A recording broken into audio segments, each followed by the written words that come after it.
오늘 아침 뉴스 연구소.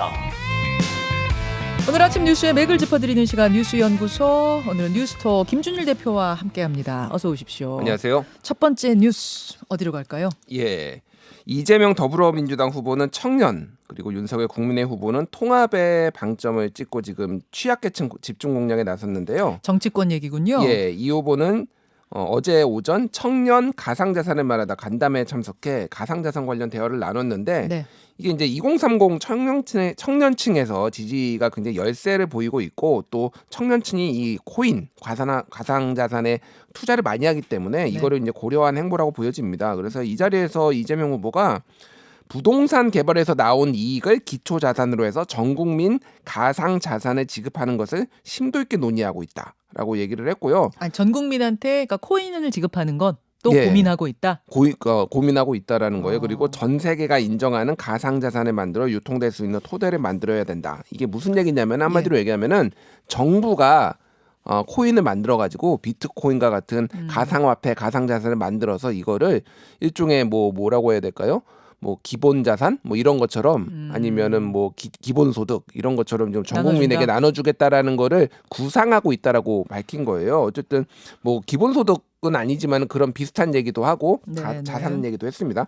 반면에 윤석열 국민의힘 후보는 어제 오전에는 고 김대중 대통령 정치적 고향인 목포에 김대중 노벨 평화상 기념관을 찾았고요. 네. 여기에서 국민 통합을 강조를 했습니다. 국민 통합으로 국가 위기를 극복하고 미래의 초석을 놓으신 지혜를 배우겠다라고 방명록에 썼습니다.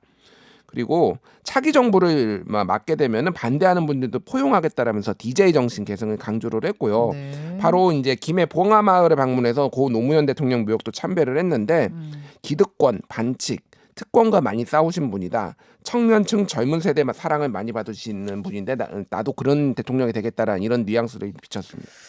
그러니까 목포 찍고 봉하마을 들려서 상경을 한 거군요. 자, 두 대선 후보의 행보를 봤는데 조금 집중해서 볼 부분들이 있었을까요? 그렇죠. 지금 윤석열 후보 같은 경우에는 한마디로 얘기하면 빅텐트 외연 확장에 지금 집중을 하고 있어요. 네. 한마디로 얘기하면은 뭐 찐 친문, 진짜 뭐 이제 친문이라고 불리는 세력들을 빼고는 모두 다 포용하겠다라는 전략이에요.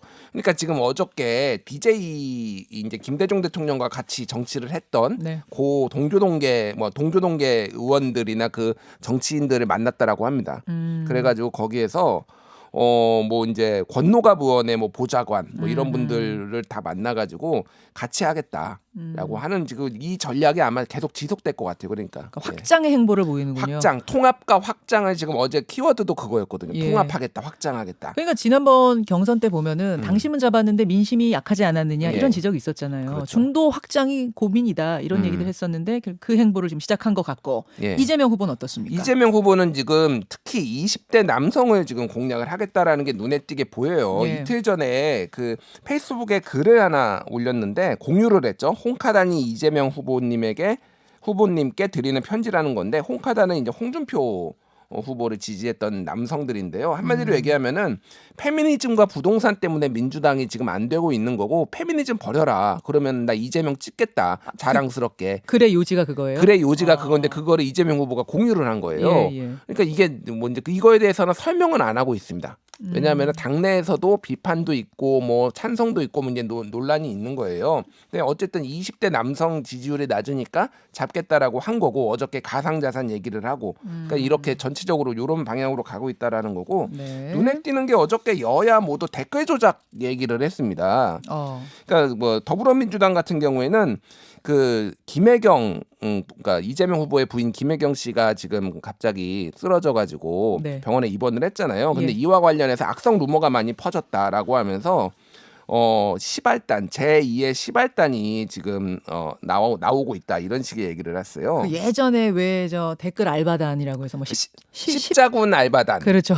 줄여서 알단 불렸던 그들이 다시 나온 것 같은 느낌이다. 그래서 이거에 대해서 적극적으로 법적 대응을 하겠다라고 얘기를 했는데, 반면 국민의힘에서는 이준석 대표가 크라켄이라는 프로그램을 소개를 했습니다. 뭐예요? 이게 뭐냐면은 소셜미디어에 있는 대선 관련 기사와 댓글을 자동으로 수집 분류를 해가지고 이게 조작 의혹이 있으면 이거를 분류를 한다는 거예요. 그래서 킹크랩을 언급을 했어요. 민주당 지지자들이 한때 했었던 예, 그 드루킹 킹크랩을 막겠다며 크라켄이 뭐냐면은 바다에 나오는 괴물이거든요. 전설의 괴물.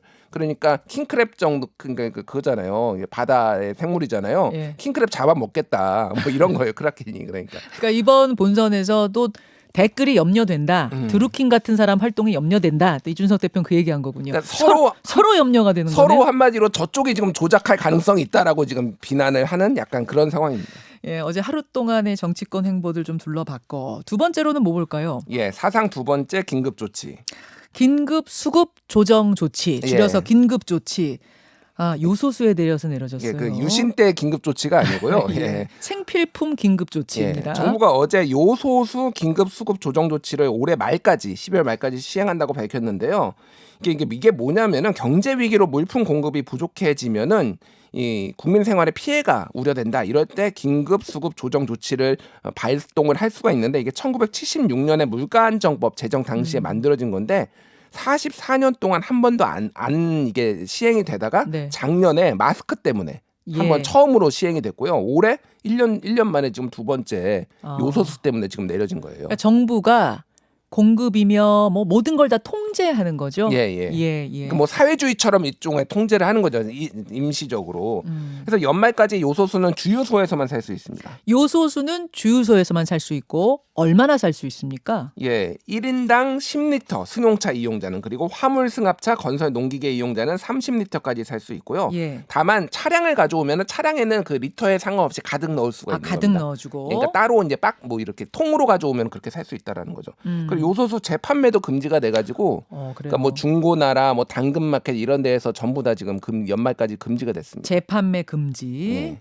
근데 이게 그 마스크 때 생각해 보면은 제가 어디서 사고선 다른 데서 못 사도록 다 이렇게 전산망 처리가 됐었지 않습니까? 예. 이번에는 그런 게 아직 마련이 안 된 상태여서 예. 이 주유소 가서 한 번 사고 저 주유소 가서 한 번 사고 이렇게 하지 말라 그랬습니다만 이게 관리는 쉽지 않을 것 같아요. 예, 당분간 그 좀 뭐 혼선이 있을 것 같아요. 다만 이제 10리터면은 10리터를 몇 번이나 사야지 이게 물량이 엄청나게 사기는 좀 힘드니까 그런 부분들을 좀 고려를 한 것 같은데 그 부분은 추가로 좀 보완이 될지를 봐야 될 것 같고. 결국 지금은 이제 성숙한 시민 의식에 기대는 겁니다. 여러분 매점 매석하시면 안 돼요. 이럴 때 또 내가 잔뜩 사놔야지 하고 이러시면은 또 다시 혼란이 옵니다. 그건 안 돼요. 군에서 지금 그 요소수를 좀 풀어가지고 수개월분이 좀 확보가 된다고 하거든요. 그러면 네. 가격이 좀 안정될 것 같고요. 어제 청와대 경제수석 안일환 경제수석이 사의를 표명했는데 건강상 이유라고 했지만 사실은 이 요소수 문제를 대응을 잘못해서 사퇴한 것으로 지금 관측되고 있습니다. 사실상의 문책성 경질 아닌가 뭐 이런 네. 생각도 드는데